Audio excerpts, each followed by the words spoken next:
Classical mechanics में। तो आज हम इसका इंट्रो ही देखेंगे, इंट्रोडक्शन देखेंगे, brief introduction of classical mechanics. ठीक, क्लासिकल मैकेनिक्स क्या होता है? फिजिक्स का basically there are two types of main branch of physics, classical mechanics है और सेकंड क्या है हमारा मॉडर्न फिजिक्स है। ठीक, ये दो ही टाइप का ब्रांच है।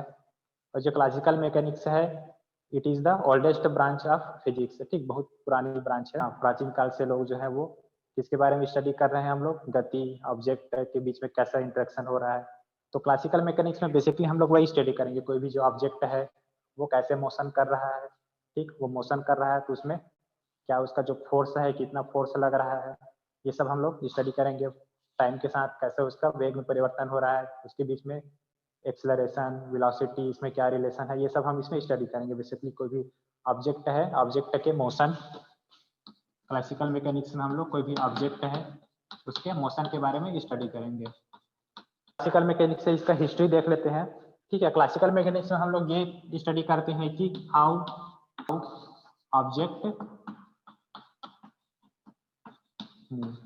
ठीक, यहाँ पे क्यों हो रहा है इससे हमको मतलब नहीं, क्यों हो रहा है इससे हमको मतलब नहीं है। कोई भी ऑब्जेक्ट जो है वो मूव कर रहा है। ये आप लोगों का पहला क्लास है, पूरा इंट्रोडक्शन ही चलेगा। ठीक, जो बेसिक जानकारी समझ लो क्या है क्लासिकल मैकेनिक्स। तो कोई भी ऑब्जेक्ट है वो कैसे मूव करता है इसी के बारे में हम लोग इसमें स्टडी करेंगे। फिर देखते हैं इसमें हम लोग क्या क्या स्टडी करेंगे। फोर्स,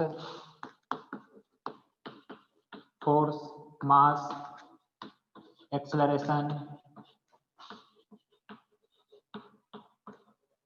फोर्स हो गया, मास हो गया, एक्सेलरेशन। ठीक है, इसको हम लोग स्टडी करेंगे डिटेल से। इसके बीच में हम लोग देखेंगे इंटर रिलेशन क्या है। और क्लासिकल मैकेनिक्स का ब्रांच जो है बेसिकली उसके टू टाइप्स के ब्रांच है। एक तो फर्स्ट है ना, इसको हम दो टाइप से उसको डिवाइड कर सकते हैं। फर्स्ट ब्रांच है काइनेमेटिक्स, काइनेमेटिक्स, और सेकंड उसको हम लोग बोल सकते हैं डायनेमिक्स, है ना। ये दो है, आप लोग नाम सुने होंगे, काइनेमेटिक्स और डायनेमिक्स। तो देखते हैं दोनों में मेन बेसिक डिफरेंस क्या है। काइनेमेटिक्स में हम लोग किसका स्टडी करते हैं? मोशन का स्टडी करते हैं। हम लोग मोशन का स्टडी करते हैं, मोशन का हम लोग स्टडी करते हैं। और कैसा इसमें स्टडी करते हैं मोशन का? Without discussing force and mass. ठीक, हम लोग मोशन का स्टडी करते हैं और फोर्स एंड मास का यहाँ पे हम लोग डिस्कस नहीं करते हैं। कोई भी ऑब्जेक्ट है उसके मोशन को स्टडी करते हैं without discussing force and mass. और डायनेमिक्स में हम लोग फोर्स एंड मास का स्टडी करते हैं, मोशन का स्टडी करते हैं ऑब्जेक्ट के, और फोर्स और मास को यहाँ पे क्या करते हैं हम लोग, इसका भी हम लोग स्टडी करते हैं, मतलब उसको हम लोग कंसीडर करते हैं। तो ये बेसिक डिफरेंस है काइनेमेटिक्स और डायनेमिक्स में। ठीक है, इसमें देखते हैं हम लोग काइनेमेटिक्स में वेलोसिटी, एक्सेलरेशन, डिस्टेंस, इसके बीच में क्या रिलेशन है। ठीक, वेलोसिटी हो गया एक्सेलरेशन हो गया, है ना, एक्सेलरेशन, डिस्टेंस, डिस्प्लेसमेंट। ठीक है, इनके बीच में क्या इंटर रिलेशन है उसका हम लोग स्टडी करते हैं काइनेमेटिक्स में। ठीक, देख लेते हैं brief history of classical mechanics.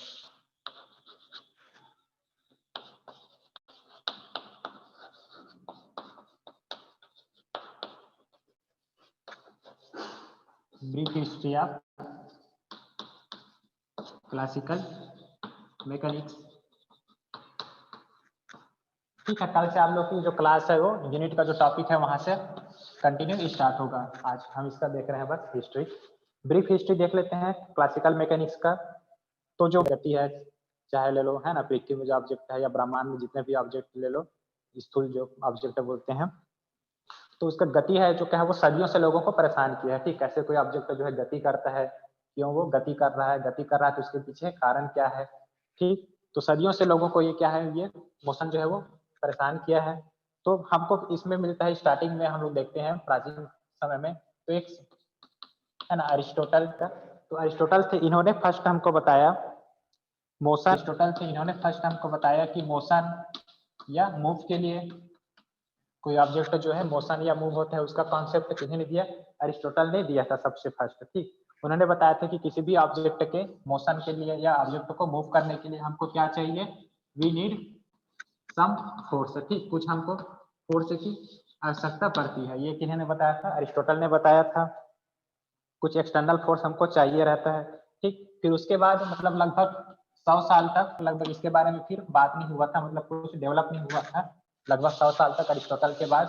फिर एक साइंटिस्ट हुए, ठीक है, जिसका नाम था 17वीं सेंचुरी में 2 साइंटिस्ट हुए, ठीक है, जहाँ से क्लासिकल मैकेनिक्स डेवलप हुआ। हम लोग बोल सकते हैं क्लासिकल मैकेनिक्स जहाँ से डेवलप किया, वो कहाँ से हमको देखने को मिलता है? 17वीं सेंचुरी में।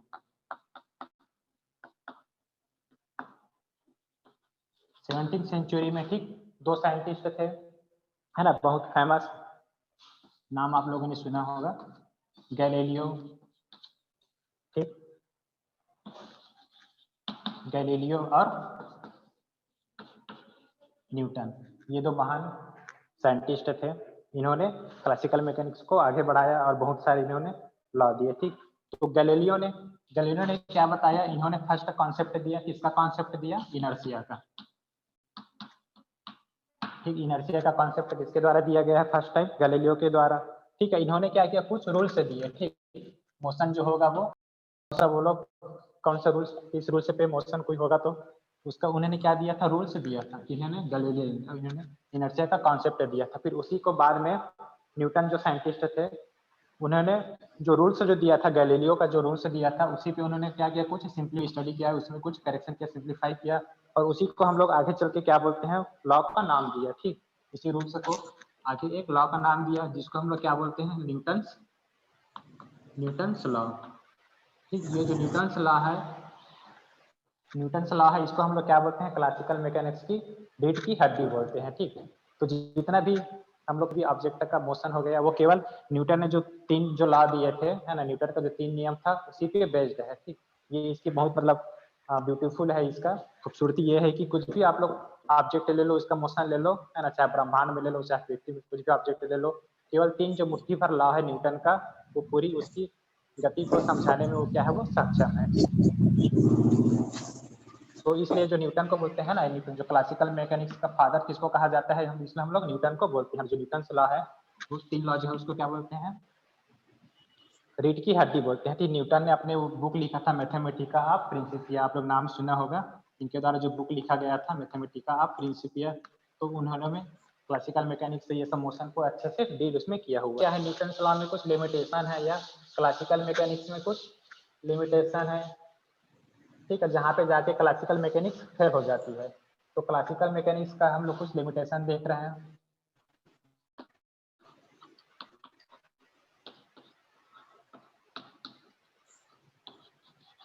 लिमिटेशन ऑफ क्लासिकल मैकेनिक्स,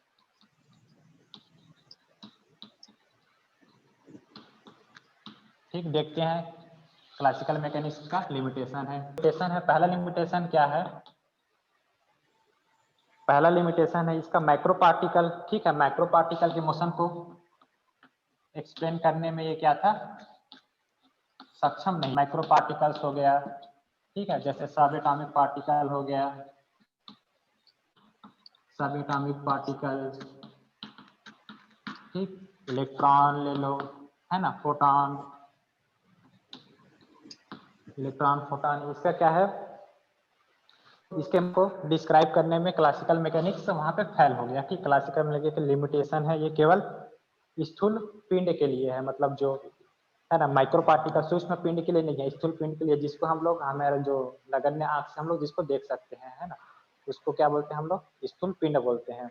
तो उसके लिए क्लासिकल मैकेनिक्स क्या होता है? वहां पे अप्लाई होता है। लेकिन जैसे ही हम लोग सूक्ष्म पिंड में चले जाते हैं, माइक्रो पार्टिकल में चले जाते हैं, इलेक्ट्रॉन हो गया, प्रोटॉन हो गया, तो वहां पे क्लासिकल मैकेनिक्स फेल हो जाता है, ठीक है। जहाँ पे माइक्रो 10⁻⁻6 10⁻⁹ इस रेंज में जब हम लोग चले जाते हैं, तो क्लासिकल मैकेनिक्स वहां पे उसके मोशन को वो बता नहीं पाता, फेल हो जाता है, ठीक। तो उसको क्लासिकल जो माइक्रो पार्टिकल है, माइक्रो पार्टिकल मॉडर्न फिजिक्स आया, है ना, मॉडर्न फिजिक्स या क्वांटम मैकेनिक्स, ये उसको समझाने में ये सक्षम था। फिर इसका सेकंड जो लिमिटेशन है क्लासिकल मैकेनिक्स का, वो क्या है? जब कोई भी ऑब्जेक्ट है ना, कोई भी ऑब्जेक्ट है, उसका स्पीड जब इक्विवेलेंट हो जाता है किसके?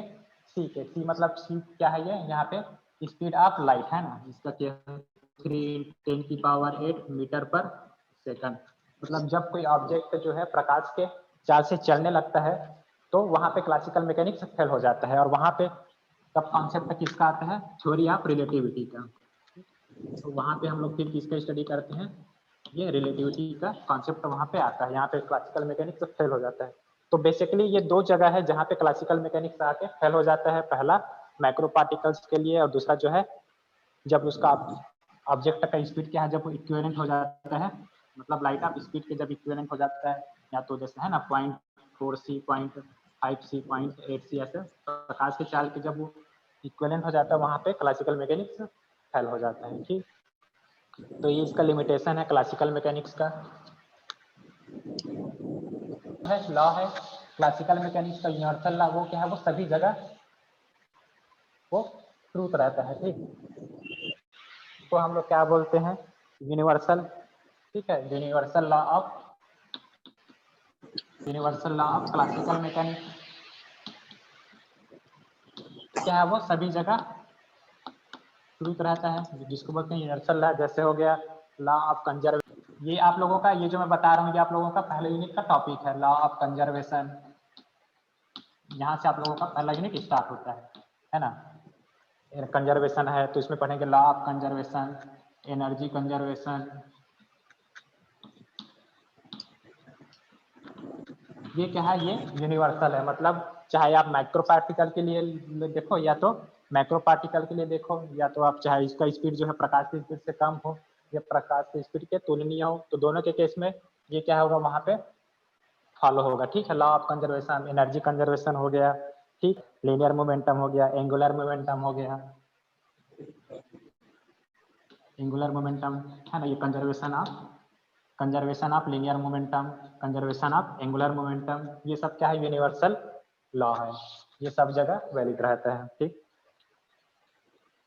फिर हम लोग देखते हैं इसके आगे क्लासिकल मैकेनिक्स में, इसी को हम लोग क्या, brief history of Newtonian mechanics, है ना, brief history of Newtonian mechanics. तो यहाँ पे देखो कॉन्सेप्ट आता है फ्रेम ऑफ रेफरेंस का। ठीक, फ्रेम ऑफ रेफरेंस को समझना बहुत जरूरी है, क्योंकि जो क्लास न्यूटोनियन मैकेनिक्स है वो कहाँ पे लागू होता है, केवल इनर्शियल फ्रेम पे ही लागू होता है, जड़त्वीय फ्रेम पे ही लागू होता है। तो यहाँ पे एक कॉन्सेप्ट है फ्रेम ऑफ रेफरेंस का, फ्रेम ऑफ रेफरेंस। आप लोग बीएससी फाइनल ईयर में पढ़े होंगे, है ना, आप लोग का जो फिजिक्स पेपर 1 है वहाँ पे आप लोग रिलेटिविटी में ये सब पढ़े होंगे, फ्रेम ऑफ रेफरेंस।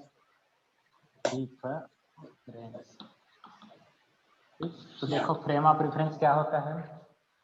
अब देखो कोई भी ऑब्जेक्ट, चाहे वो बॉल ले लो, कार ले लो, चेयर हो गया, टेबल, पंखा, कोई भी ऑब्जेक्ट है, ब्रह्मांड में जितने भी ऑब्जेक्ट हैं, पृथ्वी है, सूर्य है, ठीक है, तो उसके हमको मोशन को समझने के लिए एक फ्रेम की आवश्यकता पड़ती है ना, एक निर्देश तंत्र की आवश्यकता पड़ती है, उसी को हम लोग क्या बोलते हैं, फ्रेम ऑफ रेफरेंस। तो इसको हम लोग समझ सकते हैं। ठीक, तो उसको हम लोग कोऑर्डिनेशन के टर्म में डिफाइन करते हैं। मान लो वो क्या है, ये एक्स वाई जेड, ठीक, ये कार्टेशियन कोऑर्डिनेट पे है एक्स वाई जेड, और यहाँ पे इस बिंदु पे क्या है, कोई भी पॉइंट पी पे कोई ऑब्जेक्ट रखा हुआ है। ठीक, तो इसको हम लोग कैसे बोलेंगे, और यहाँ से ओ से उसका डिस्टेंस क्या है, मान लो वेक्टर आर है। ठीक, ओ से पी का डिस्टेंस क्या है, वेक्टर आर है। तो उसको हम लोग कैसे बोलेंगे, यहाँ पे ये कार्टेशियन कोऑर्डिनेट के टर्म पे है ना, कार्टेशियन कोऑर्डिनेट पे इसको हम लोग अभी स्टडी कर रहे हैं, है ना। वहाँ पे आप लोग पढ़े होंगे total there are 4 types of coordinate system. पहला क्या होता है, कार्टेशियन कोऑर्डिनेट सिस्टम, जहाँ पे हम लोग कोऑर्डिनेट क्या लेते हैं, एक्स वाई जेड लेते हैं। और सेकंड क्या होता है, ठीक, सेकंड होता है प्लेन पोलर कोऑर्डिनेट सिस्टम, जहाँ पे हम लोग कोऑर्डिनेट क्या लेते हैं, आर और थीटा लेते हैं।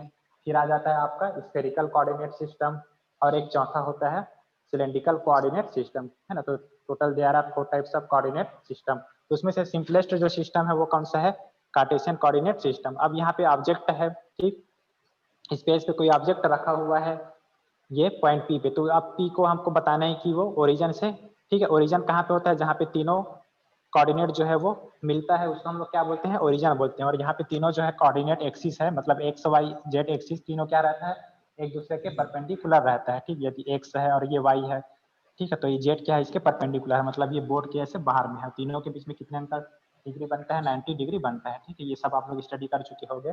तो कार्टेशियन कोऑर्डिनेट सिस्टम पे इसको मैं डिफाइन करूंगा, तो वो आर का वैल्यू क्या हो जाएगा, यहाँ पे एक्स आई के प्लस वाई जे के प्लस जेड के है ना, ये जब हम लोग जब फर्स्ट यूनिट पढ़ेंगे तो वहाँ पे ये सब यूज वेक्टर ही होगा। यहाँ पे स्थिति सदिश उसका पोजीशन वेक्टर क्या है, आ रहा है, जहाँ पे आई कैप जे कैप और के कैप क्या है, यूनिट वेक्टर है। यूनिट वेक्टर है मतलब वो क्या बताएगा, उसका डायरेक्शन बताएगा, ठीक है। और एक्स वाई जेड, मुझे एक्स वाई जेड का वैल्यू पता रहेगा तो मैं उसका पोजीशन बता दूंगा कि ये जो ये पार्टिकल है ये ओरिजिन ओ से कहाँ पे वो डिफरेंस है, ठीक। तो इसको अब इसके साथ यदि मैं एक नया इसका कोऑर्डिनेट क्या हो गया, एक्स वाई और जेड हो गया, ठीक। ये किस में है, कार्टेशियन कोऑर्डिनेट सिस्टम में है, एक्स वाई जेड। अब इसमें मैं एक नया कोऑर्डिनेट वहाँ पे ऐड कर दूं, मैं बोल दूं एक टाइम का भी कॉन्सेप्ट यहाँ पे ला दूं कि कुछ टाइम होगा, है ना, एक पर्टिकुलर टाइम पे उसका पोजीशन रहेगा, पर्टिकुलर टाइम पे उसका पोजीशन चेंज हो जाएगा। तो एक नया मैं टर्म यहाँ पे क्या जोड़ दिया, टाइम। तब ये जो मुझे मिलेगा पोजीशन कोऑर्डिनेट सिस्टम और टाइम, तो ये तीन, और इसको मिला के मैं क्या बोलूंगा, रेफरेंस फ्रेम, है ना। तब वो कहलाएगा फ्रेम ऑफ रेफरेंस। जब टाइम उसमें रुक जाएगा तब हम उसको क्या बोलेंगे, frame of reference.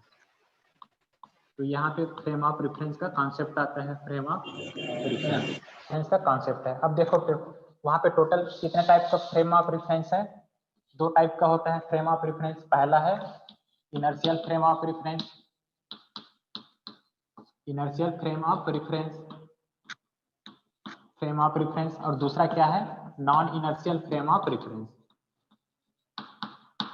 Non inertial frame of reference, ठीक। तो वैसे जो जितना भी फ्रेम ऑफ रेफरेंस हो क्या है, नॉन इनर्शियल ही होता है, लेकिन हम लोग कुछ अपने मतलब अपने एक्सप्लेनेशन के लिए या स्टडी को आसान करने के लिए फ्रेम को हम लोग इनर्शियल फ्रेम ले लेते हैं। जैसे पृथ्वी हो गया, उसको हम लोग इनर्शियल फ्रेम ले लेते हैं, है ना, पर एक्चुअल में वो भी क्या है, नॉन इनर्शियल फ्रेम है। तो इनर्शियल फ्रेम क्या होता है, ऐसा फ्रेम जहाँ पे न्यूटन का लॉ फॉलो होता है, ठीक। जहाँ पे न्यूटन के या न्यूटोनियन मैकेनिक्स जहाँ पे फॉलो होता है, जहाँ पे जो न्यूटन लॉ को ओबे करता है, उसको हम लोग क्या बोलते हैं, इनर्शियल फ्रेम। यहाँ पे न्यूटन लॉ फॉलो होगा। और ऐसा फ्रेम जहाँ पे न्यूटन का लॉ फॉलो नहीं होता, उसको हम लोग क्या बोलते हैं, जहाँ पे न्यूटन का लॉ फॉलो नहीं होता उसको हम क्या बोलते हैं, नॉन इनर्शियल फ्रेम, ठीक। न्यूटन का लॉ फॉलो हो रहा है मतलब न्यूटन का लॉ क्या है ना, यदि कोई F equal to m a, यदि कोई भी ऑब्जेक्ट है वो मोशन में है तो वो मोशन में ही रहेगा, ठीक। यदि वो रेस्ट में है तो वो रेस्ट में ही रहेगा, जब तक वहां पे हम लोग एक्सटर्नल फोर्स अप्लाई नहीं करते। मतलब यदि एफ यदि जीरो है तो यहाँ से उसका एक्सेलरेशन क्या हो जाएगा, एम तो कांस्टेंट है, एक्सेलरेशन भी क्या हो जाएगा, वो भी जीरो होगा, ठीक। तो जहाँ पे एक्सेलरेशन हो जीरो होता है उसको हम लोग क्या बोलते हैं, इनर्शियल फ्रेम पे वो आता है, जहाँ पे उसका एक्सेलरेशन जीरो होगा। या 10 मिनट बचा है, ठीक। तो वो क्या है, वो इनर्शियल फ्रेम है। और जहाँ पे एक्सेलरेशन जीरो नहीं होता है ना, उसको हम लोग क्या बोलते हैं, नॉन इनर्शियल फ्रेम बोलते हैं। जहाँ पे एक्सेलरेशन जो है नॉट इक्वल टू जीरो है उसको बोलते हैं नॉन इनर्शियल फ्रेम, इसलिए इनर्शियल फ्रेम को बोलते हैं त्वरित फ्रेम, ठीक। अत्वरित फ्रेम बोलते हैं और इसको बोलते हैं त्वरित फ्रेम, ठीक, accelerated and non accelerated frame. तो ये फ्रेम ऑफ रेफरेंस का कॉन्सेप्ट है। और जो न्यूटन का लॉ हम लोग अप्लाई करेंगे वो केवल कहाँ पे अप्लाई होगा, इनर्शियल फ्रेम पे अप्लाई होगा, है ना, नॉन इनर्शियल फ्रेम पे वो अप्लाई, ठीक। अब देख लो आप लोग का यहाँ तक था ये brief history of classical mechanics, ठीक है। क्लासिकल मैकेनिक्स क्या है, इसमें हम लोग स्टडी किए इसका हिस्ट्री, है ना, बैकग्राउंड देखे, अरिस्टोटल से स्टार्ट किए, फिर आया, है ना, गैलीलियो आया, फिर न्यूटन आया, है ना, न्यूटन वही बोलते हैं class father of classical mechanics, उन्होंने बुक लिखा था, है ना, मैथमेटिका ऑफ प्रिंसिपिया।